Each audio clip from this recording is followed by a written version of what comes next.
혼일사해의 꿈은 동남풍에 타버리고.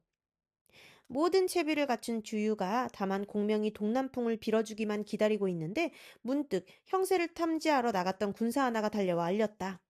오후께서 배를 모아 우리 진체에서 80리 떨어진 곳에 머물러 계시면서 도둑으로부터 좋은 소식이 오기만을 기다리고 계십니다. 그 말을 들은 주유는 한층 마음이 급해졌다. 곧 노숙을 불러 진체의 모든 장졸들을 둘러보고 자신의 영을 전하게 했다.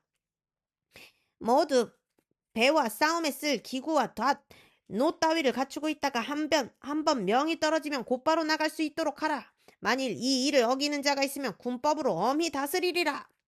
그 명을 들은 장수들은 모두 긴장하여 손발이 닳도록 바쁘게 싸움 나갈 채비를 서둘렀다. 그러나 어느새 밤이 되었건만 하늘은 맑고 바람 한 점 없었다. 애가 탄 주유가 노숙에게 말했다. 공명이 이번만은 아무래도 틀린 것 같소. 이 한겨울엔 무슨 수로 동남풍을 빌어낸단 말이오. 그러나 공명을 굳게 믿는 노숙은 좋은 말로 주유의 마음을 가라앉혀 주었다. 제 생각에는 공명이 반드시 그 일을 해내리라 믿습니다. 공명은 안 되는 일을 말하는 사람이 아닙니다.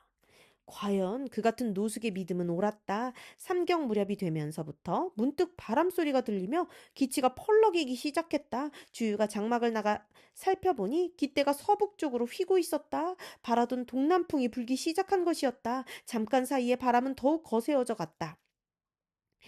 주유는 한편 반가우면서도 한편으로는 걱정스러웠다. 제갈공명은 정말로 천지조화를 마음대로 하는 법을 알고 귀신도 헤아릴 수 없는 술수를 지녔구나. 이 사람을 그대로 두었다가는 장차 동호에 큰 화근이 될 것이다. 일찍이 죽여 뒷날의 걱정거리를 없애는 게 나으리라. 그렇게 생각하고는 그 비호군 교위로 있는 서성과 정봉을 불러 가만히 영을 내렸다. 너희 둘은 각기 군사 100명씩을 데리고 서성은 물길을 타고 정봉은 무트로 해서 남병산으로 가도록 해라. 그곳 칠성단에 이르거든 까닭을 묻지 말고 바로 제갈량을 끌어내 목을 벤 뒤 그 목을 가지고 돌아와 내게 공을 청하라. 서성과 정봉은 어리둥절했으나 대도독인 주유의 명이라 지체 없이 따랐다. 서성은 칼과 도끼를 든 100명의 군사를 배에 태우고 물결을 헤쳐 나아가고 정봉은 활과 세뇌를 맨 군사 100명을 말에 태워 남병산으로 치달았다. 가는 도중에도 동남풍은 더욱 거세게 불었다. 먼저 남병산에 이른 것은 정봉이었다. 칠성단 위를 보니 기치를 든 군사들이 바람을 맞으며 서 있는 게 보였다. 정봉은 칼을 빼들고 단 위로 올라가 공명을 찾았으나 공명은 보이지 않았다. 정봉은 황망히 단을 지키는 군사들에게 물었다. 공명은 어디 있느냐? 얼마 전에 단에서 내려가셨습니다. 군사 하나가 본대로 일러주었다. 정봉이 단을 내려가 급히 공명을 찾고 있는데 서성이 배를 거느리고 그곳에 이르렀다. 둘은 힘을 합쳐 공명을 찾다가 드디어 물가에 이르렀다. 물가를 지키던 졸개 하나가 다시 새로운 소식을 알렸다. 어제 해질녘에 빠른 배 한 척이 앞에 보이는 여울목에 와 서 있더니 조금 전 머리를 풀어헤친 공명이 그 배를 탔습니다. 저기 물 위에 보이는 게 바로 그 배입니다. 서성과 정봉이 보니 과연 달빛 아래 저만큼 작은 배 한 척이 가고 있었다. 이에 서성과 정봉은 각기 물과 무트로 길을 나누어 그 배를 뒤쫓았다.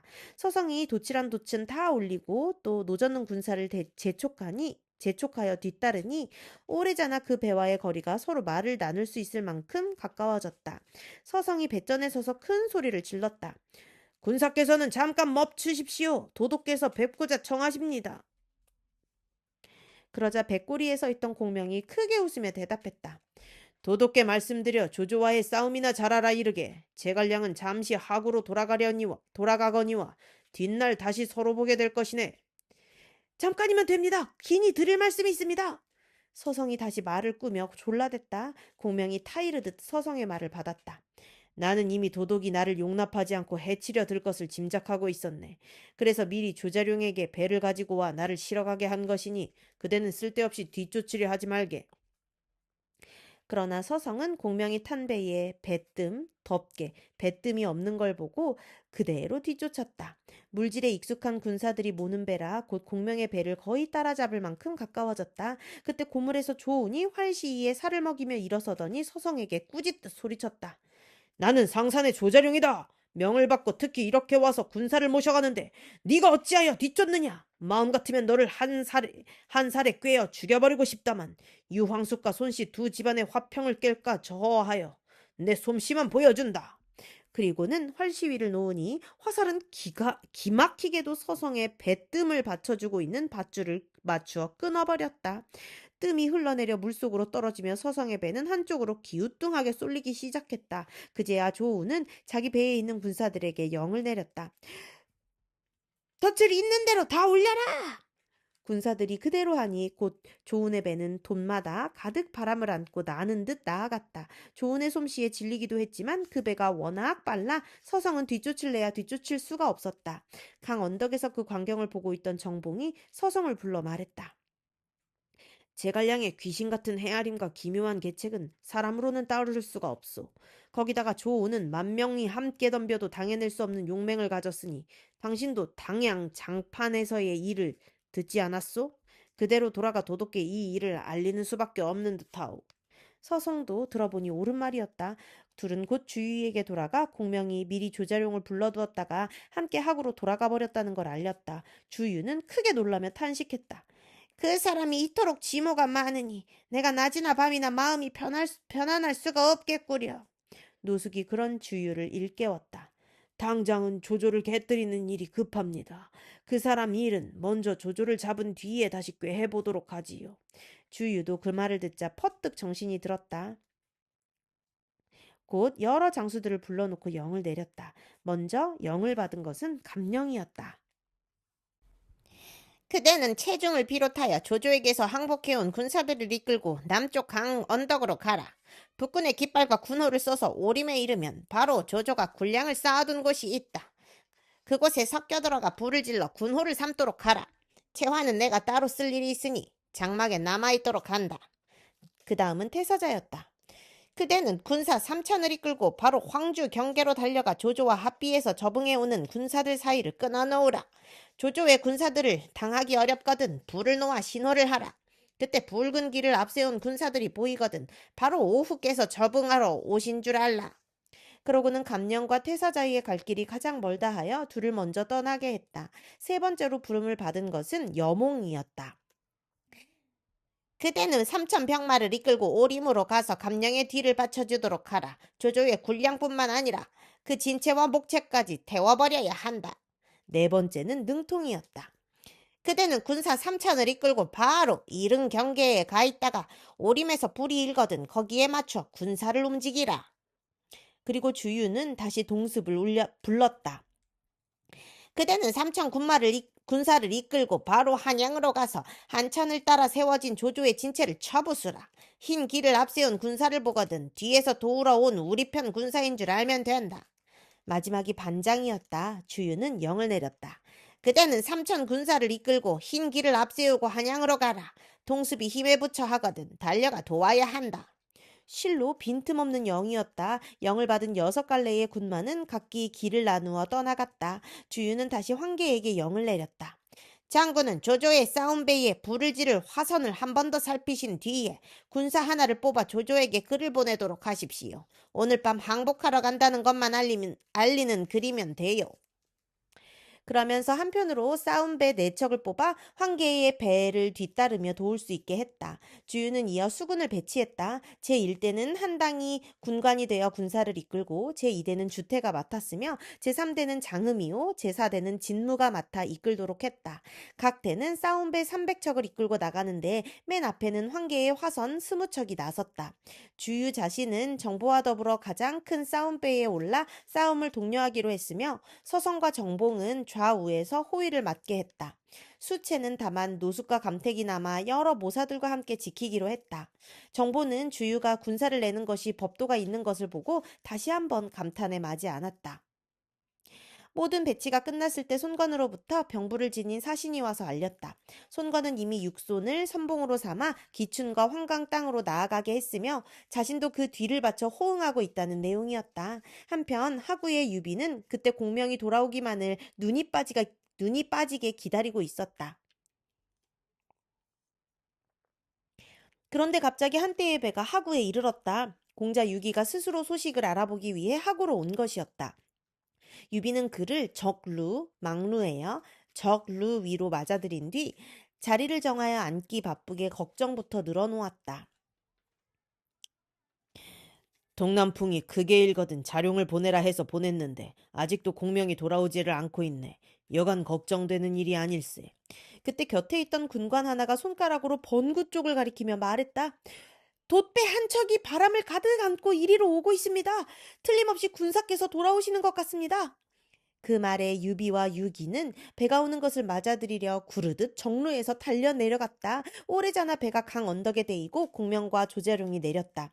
공명이 아무 탈 없이 돌아오자 유비는 기뻐 어쩔 줄 몰라 했다. 그러나 공명은 오랜만에 만난 반가움보다는 당장 해야 할 일에 더 마음이 뺏겨 있었다. 간단한 안부를 나누는 둥 마는 둥 한 뒤 서둘러 유비에게 물었다. 지금은 딴 일을 말씀드릴 겨를이 없습니다. 전에 약조하신 대로 군사며 말이며 싸움빼는 모두 갖춰져 있습니까? 갖춰진 지 오래됩니다. 다만 군사께서 돌아오셔서 써주시기만을 기다려왔습니다. 유비가 얼른 대답했다. 그러자 공명은 유비와 유기를 재촉해 장막으로 든 뒤 군령을 내리기 시작했다. 먼저 영을 받은 것은 조운이었다. 자룡은 삼천 군마를 이끌고 강을 건너 지름길로 오림으로 가서 거기서 빠져나오는 소로 곁 수목이며 갈대가 빽빽한 곳을 골라 매복하고 있으라. 오늘 밤 사격 무렵이면 반드시 조조가 그 길로 달아나게 될 것이다. 조조의 군마가 지나가기를 기다리다가 반쯤 지나가거든 불을 지르고 들이치되 모조리 다 죽이려 들어서는 안 된다. 절반쯤만 죽이도록 하라. 오림에서 나오는 길은 두 갈래가 있습니다. 하나는 남군으로 빠지는 길이고 다른 하나는 형주로 이어지는데 조조가 어느 길로 올지 어떻게 알겠습니까? 조운이 영을 들은 뒤에 그렇게 물었다. 공명은 조금도 망설임 없이 대답했다. 남군은 형세가 급해 조조는 감히 그리로 갈 생각을 못할 것이다. 반드시 형주로 와서 대군을 수습한 뒤 허창으로 돌아갈 것이다. 그러자 조운은 고개를 끄덕이며 물러났다. 공명은 다시 장비를 불렀다. 익덕은 군사 3천을 이끌고 강을 건너 이릉 뒷길을 끊고 호로곡에 매복해 있으시오. 조조는 감히 남이릉으로 가지 못하고 북이릉 쪽으로 갈 것인데 내일 비 온 뒤에는 거기서 솥을 걸고 밥을 지어 먹게 될 것이오. 연기가 오르는 것이 보이거든 산자락에 불을 지르고 들이치도록 하시오. 비록 조조를 사로잡지는 못한다 할지라도 익덕이 그곳에서 세우게 될 공은 결코 적지 않을 것이오. 그러자 장비 또한 물러나 영을 받은 대로 떠나갔다. 제갈공명은 다시 미축, 미방, 유봉 세 사람을 불렀다. 그대들은 각기 배를 있는 대로 모아 강가를 따라 돌면서 조조의 패잔병을 사로잡고 병기며 여러 가지 기구들을 빼앗아 들이도록 하라. 그러자 그들 세 사람 역시 영을 거행하러 물러났다. 공명은 몸을 일으켜 이번에는 공자 유기에게 말했다. 무창은 한번 바라볼 만한 땅으로 우리에게 매우 기묘합니다. 공자께서는 급히 돌아가시어 거느리고 계신 군사들을 이끌고 안구에 진을 치도록 하십시오. 조조가 한번 패하게 되면 반드시 그리로 도망쳐오는 무리가 있을 것입니다. 모두 사로잡으시되 가벼이 성곽을 떠나지는 마십시오. 그 말에 유기도 서둘러 자신의 근거지로 돌아갔다. 유기가 돌아간 뒤 공명은 빙긋 웃으며 유비에게 말했다. 주공께서는 번구에 군사를 머물게 하시고 높은 곳에 기대 바라만 보십시오. 가만히 앉아서 오늘 밤 주유가 큰 공을 이루는 것을 구경하실 수 있습니다. 이때 관운장도 함께 있었으나 공명은 그를 전혀 본 채도 아니했다. 싸움이라면 언제나 앞장서온 자신을 온전히 빼돌려버리니 관운장이 어찌 가만히 있을 수 있겠는가. 참다 못해 마침내 목소리를 높여 공명에게 따지고 들었다. 이 관아무개는 형님을 따라 여러 해 싸움터를 누비면서 한 번도 남에게 뒤진 일이 없었소.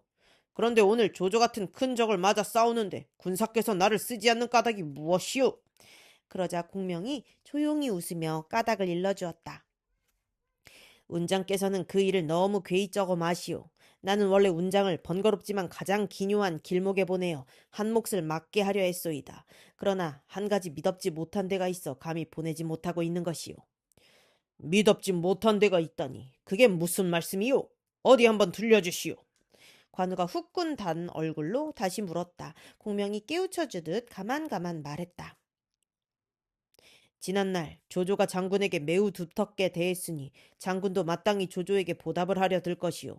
이제 조조는 싸움에 진 뒤에는 반드시 화용도로 갈 것인데 만약 장군을 거기 보낸다면 어찌 되겠소? 틀림없이 조조를 그냥 놓아보내고 말 것이오.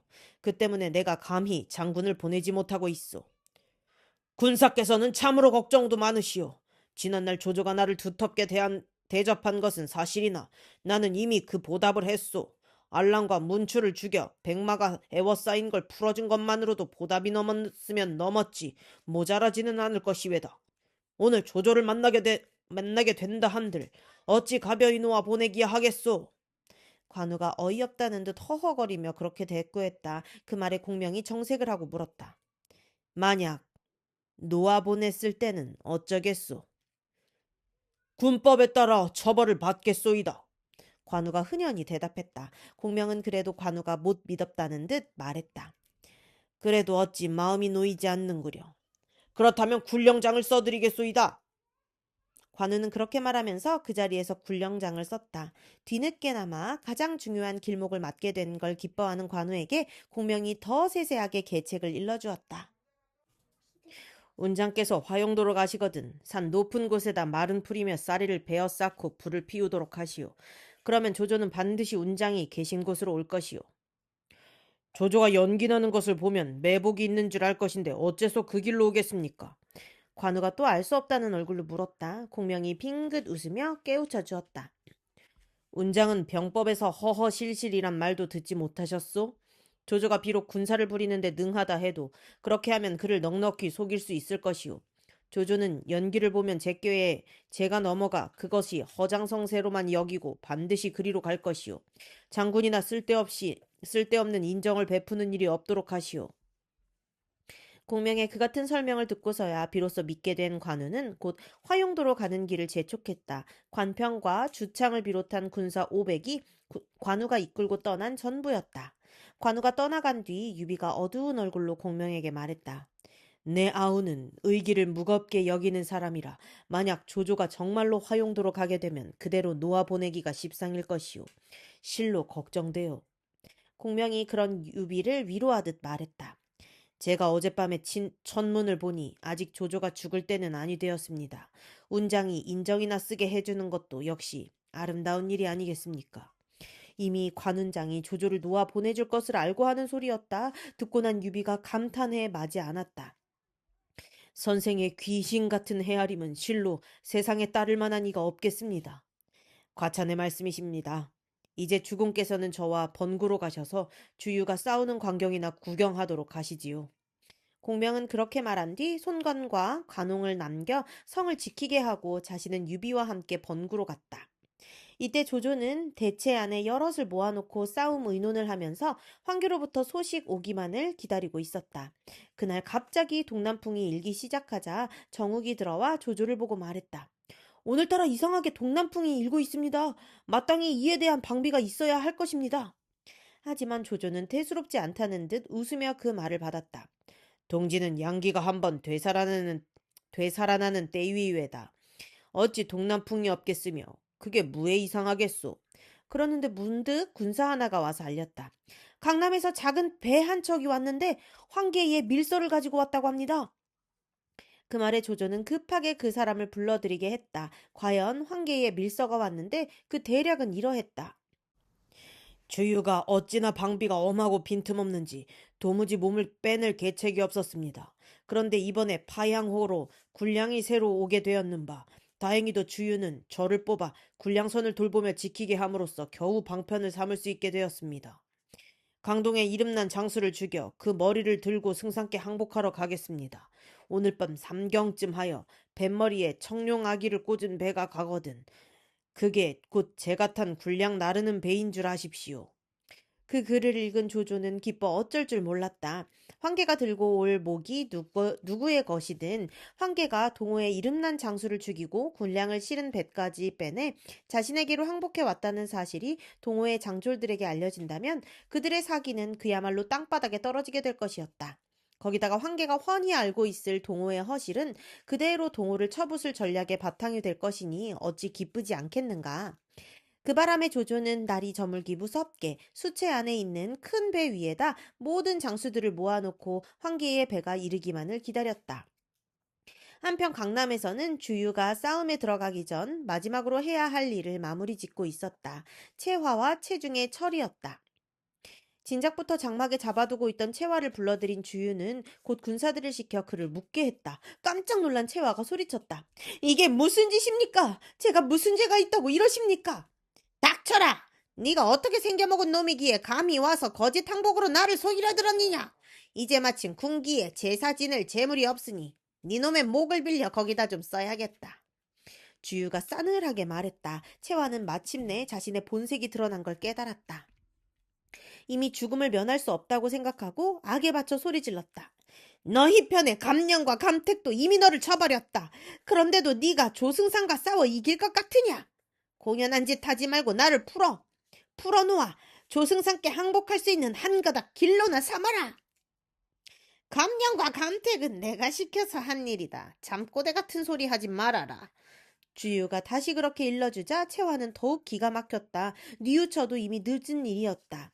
주유는 군사들을 재촉해 채화를 강변에 있는 조독기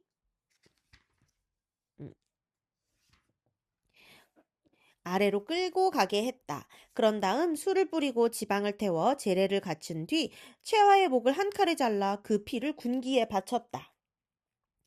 자, 이제는 배를 낸다. 모두 자기 자리로 돌아가 싸울 채비를 갖추도록 하라.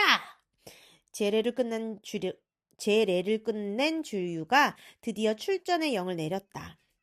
황계는 세 번째 화선에서 엄심갑에 날선 칼을 빼들고 홀로 서 있는데 그 머리 위에서 펄럭이는 깃발에는 선봉황계란 넉자가 크게 씌어 있었다. 곧 순풍을 타고 나아가는 황계의 화선 20척을 앞세운 동호의 선단은 조조의 수체가 있는 적벽으로 떠났다.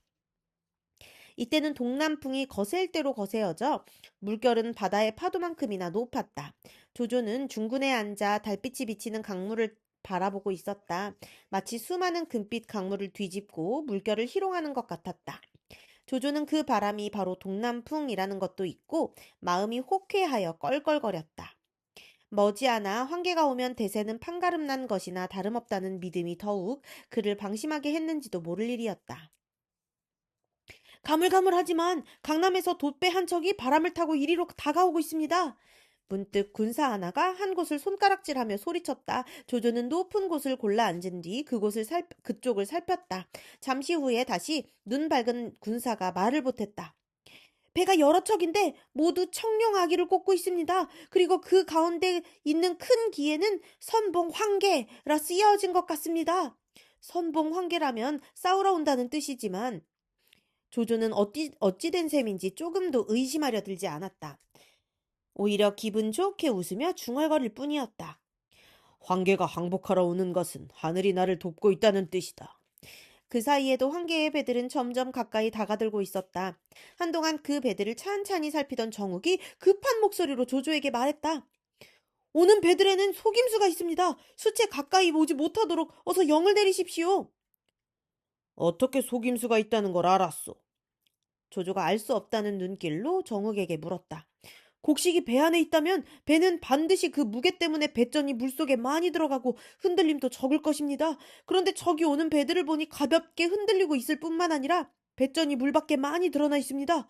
틀림없이 곡식 실은 배가 아닙니다. 거기다가 오늘 밤은 동남풍이 심하게 부니 만약 저기에 속임수가 있다면 어떻게 당해내시겠습니까? 그제서야 조조도 느껴지는 게 있었다. 급히 좌우를 돌아보며 물었다. 누가 가서 저 배들을 더 가까이 다가오지 못하게 하겠느냐? 제가 물에 좀 익숙합니다. 한번 나가서 막아보겠습니다. 곁에 있던 문빙이 그렇게 말하고는 몸을 날려 작은 배로 뛰어들었다. 그리고 손가락질로 작은 배를 맞으러 나갔다. 승상의 영이시다. 강남에서 오는 배들은 수채로 가까이 오지 말고 강 가운데에서 잠시 멈추어라. 문빙이 뱃머리에 서서 크게 소리쳤다. 배에 타고 있던 군사들도 목청을 모아 소리쳤다. 어서 배뜸 덮개를 벗겨보아라. 그런데 미처 그 소리가 끝나기도 전이었다. 화살 나는 소리와 함께 문빙의 왼팔에 화살이 하나 날아와 박혔다. 문빙은 배전에 넘어지고 놀란 군사들은 배를 돌려 수채로 돌아오기 바빴다. 그럭저럭 조조의 수채와 황계의 화선들 사이가 두 마장쯤 되었을 때였다. 황계가 칼을 들어 한번 휘두르자 앞에 배들에 일제히 불이 붙었다. 불은 바람의 위세를 타고 일고 위세를 따라 일고 바람은 불의 위세를 더했다. 20척의 화선들은 불꽃과 연기로 하늘을 가리면서 쏜살같이 조조의 수체로 들이닥쳤다. 수체 안에 있는 배들은 모두 닻을 내리고 있는 중이었다. 거기다가 연환계를 써서 30척, 50척씩 쇠사슬로 묶어놓은 터라 피할래야 피할 데가 없었다. 무슨 군호인지 강 건너에서는 포향이 들리는데 20개의 거대한 불덩이 같은 황개의 화선들은 그대로 조조의 배들에 달라붙어 불을 옮겼다. 뱃머리에 박아둔 큰 못이 조조의 배들에 박혀 군사들이 밀어보내려 해도 꼼짝도 안 했다. 그렇게 되고 보니 조조의 수체는 눈 깜짝할 사이에 불바다가 되고 말았다. 뿐만 아니라 처음에 배에 옮겨 붙었던 불은 곧 거센 동남풍을 타고 무태 있는 진체들에까지 옮아갔다. 조조는 강 언덕에 있던 진체에서도 여기저기 연기와 불길이 솟는 걸 보자 얼이 다 빠져나가는 듯했다. 간밤까지만 해도 혼일사해, 천하통일이에요. 혼일사해의 꿈에 부풀어 있던 조조였다. 아니, 조금 전 황계의 배가 멀리서 오는 모습을 나타냈을 때만 해도 조조는 자신의 대망이 이루어지는 줄 알았다. 그런데 그 황계가 싣고 온 불이 그토록 무참히 조조의 꿈을 불살라버릴 줄이야. 뿐만 아니었다. 불붙은 배에서 작은 배로 뛰어내린 황계는 몇 사람만 거느린 채 불길과 연기를 무릅쓰고 조조를 찾아 앞장서 덤벼왔다. 조조는 일이 위급함을 알아보고 급히 배에서 강 언덕으로 뛰어내리려 했다.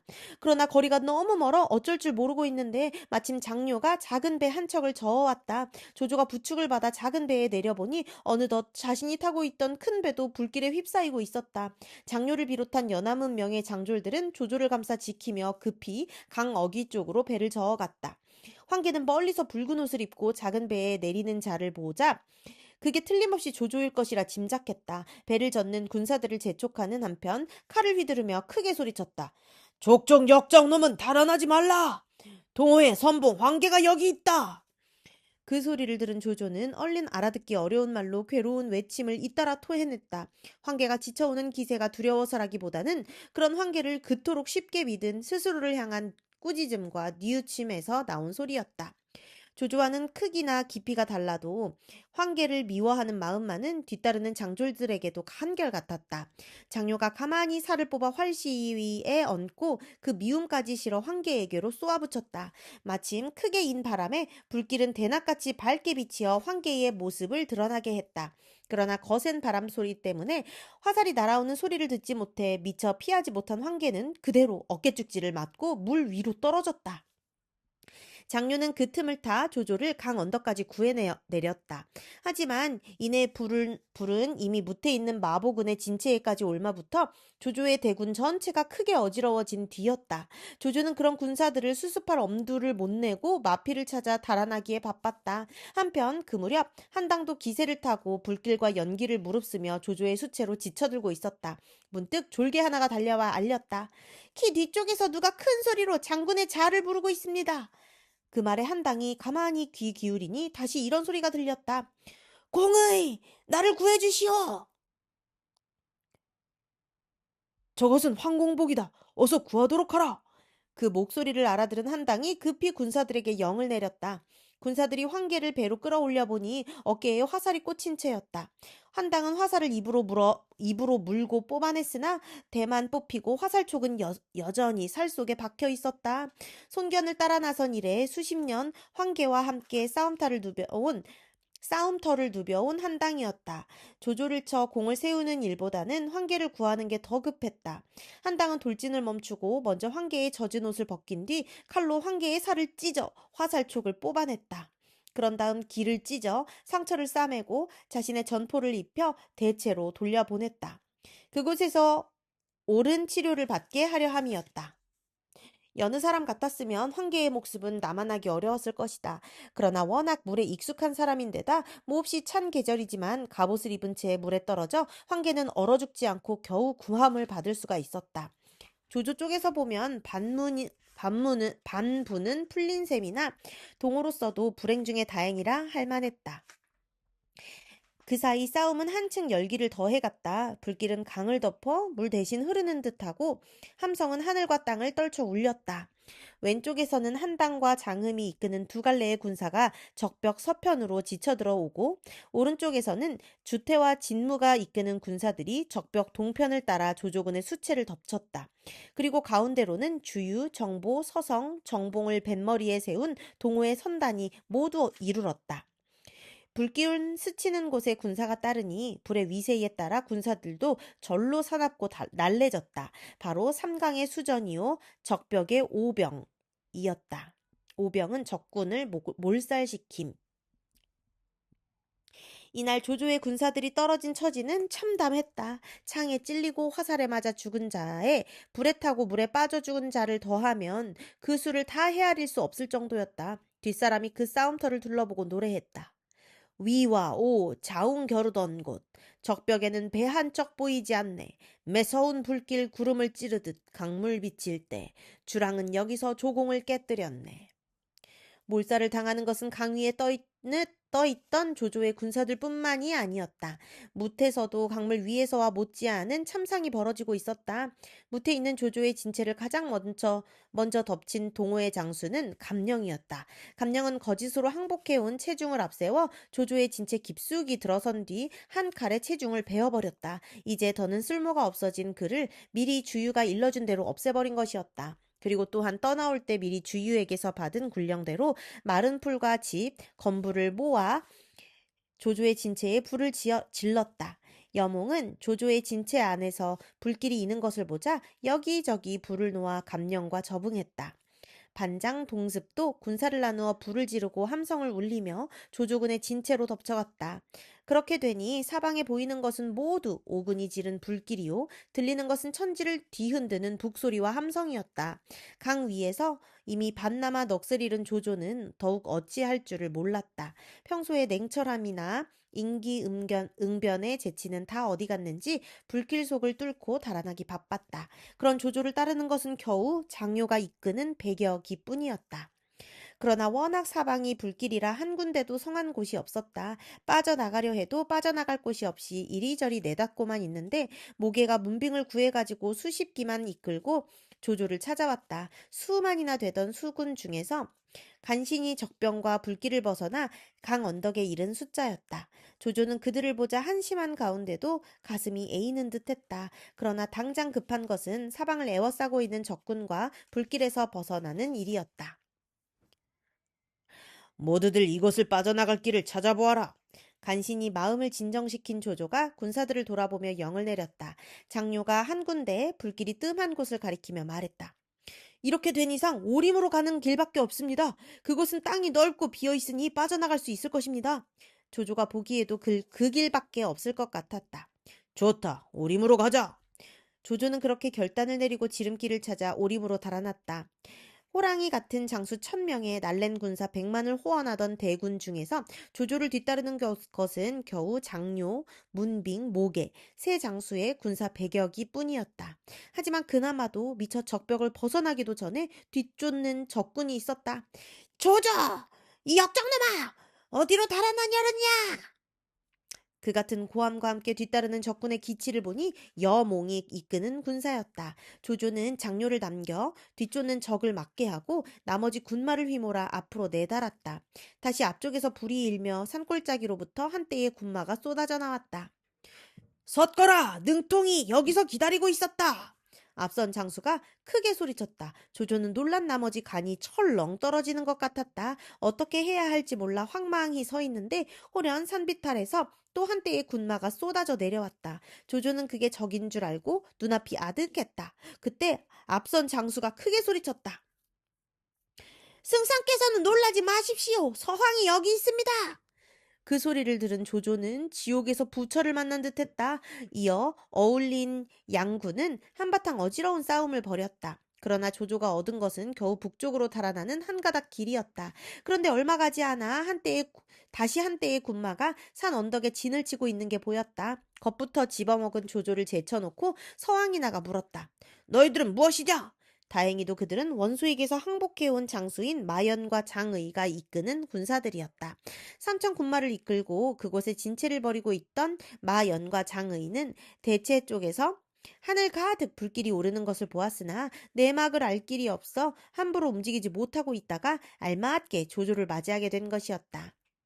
그대들 둘은 일천 군마를 이끌고 앞서서 길을 열라. 조조는 그렇게 영을 내리고 남은 군마들은 모두 자신을 호위케 하여 앞으로 나아갔다. 서황이 나타나고 또 마연과 장의의 삼천 군마까지 만나게 되고 보니 다소 힘이 솟고 마음이 놓였다. 조조의 영을 받은 마연과 장의는 우쭐해졌다. 가만히 있다가 뜻밖에도 그 큰 일을 맡게 된 그들은 이번에야말로 한번 공을 세워볼 기회라 생각하고 나는 듯 말을 달려 앞으로 나아갔다. 미처 십리도 가기 전에 한때의 군마가 함성과 함께 나타나 그런 그들의 길을 막았다. 나는 동호의 감령이다. 어디를 감히 빠져나가려느냐? 앞선 장수가 쩌렁쩌렁한 목소리로 을러댔다. 마연이 먼저 나서서 감령과 겨루려 했다. 하지만 욕심만큼 솜씨가 따라주지 못하니 어쩌겠는가. 몇 번 창칼이 부딪기도 전에 마연은 감령의 칼에 동강나 말 아래로 떨어졌다. 마연이 죽는 걸 보고 이번에는 장의가 창을 꼬나 잡고 감령에게 덤볐다. 이놈! 네 감히 나와 맞서보려느냐?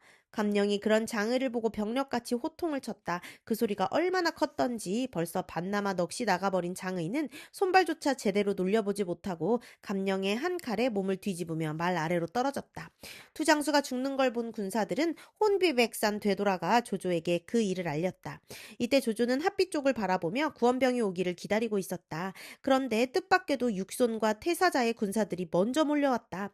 핫비로 가는 길목을 막고 있던 손권이 멀리 강물 위에서 불길이 솟는 걸 보고 육손에게 불로 신호하게 하여 태사자를 부른 다음 두 사람이 이끄는 군사를 합쳐 그리로 보낸 것이었다. 강물 위에 불길이 인 것을 자기 편에 화공이 바로 들어맞음을 알고 패한 조조가 쫓겨올 길을 헤아려 취한 조처였다. 육손과 태사자의 군사들이 몰려오는 걸 본 조조는 싸움 한번 하지 않고 바로 말머리를 돌려 이릉으로 달아났다.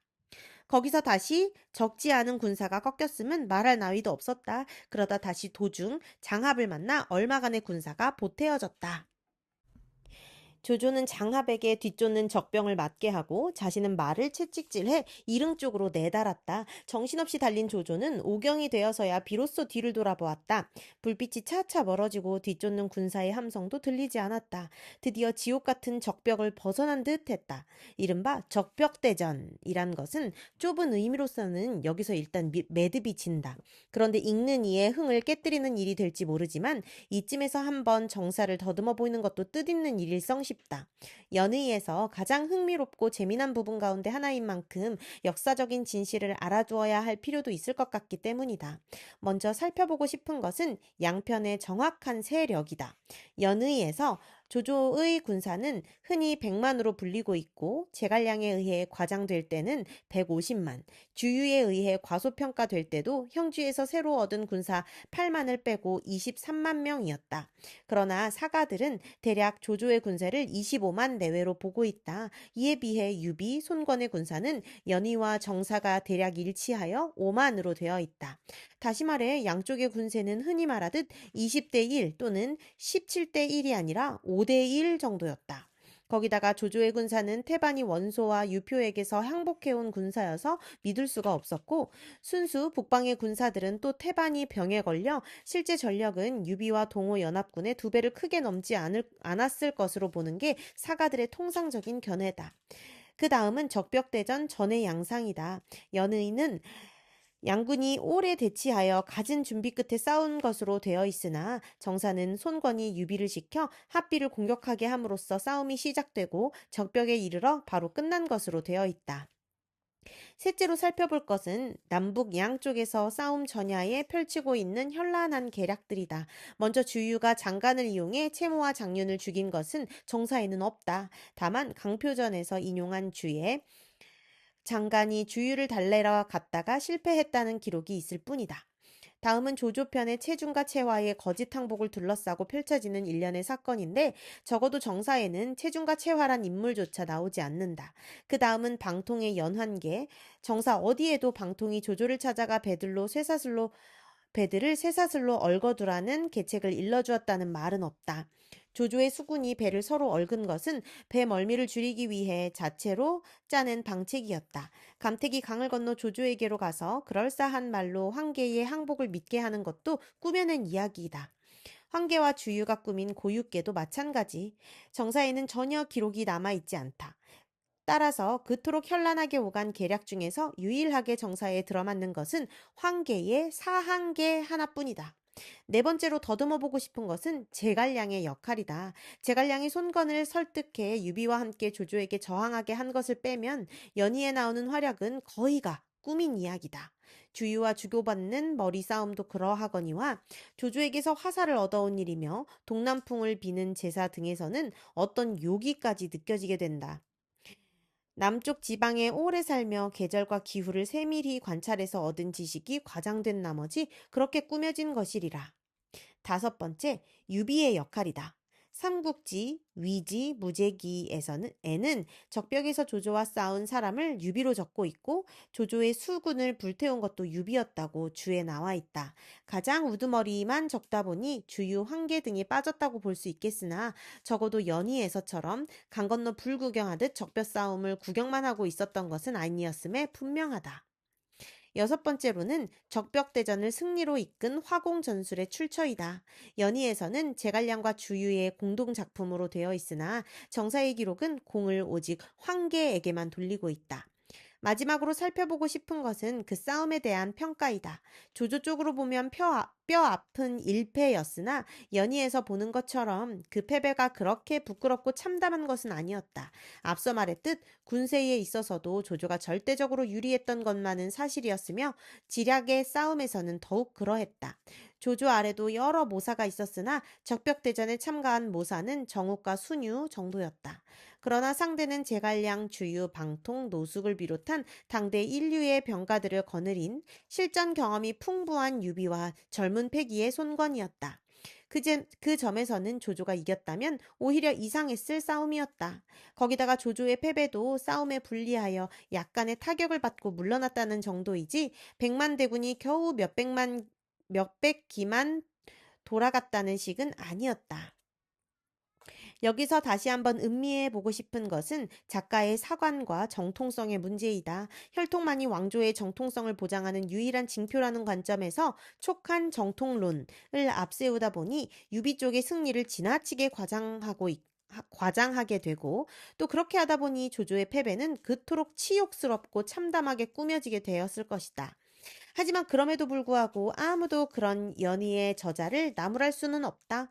그는 그가 살았던 시대의 보편적인 관점에 따라 정통성을 부여했고 그 정통성에 따라 얘기를 꾸며나갔을 뿐이므로.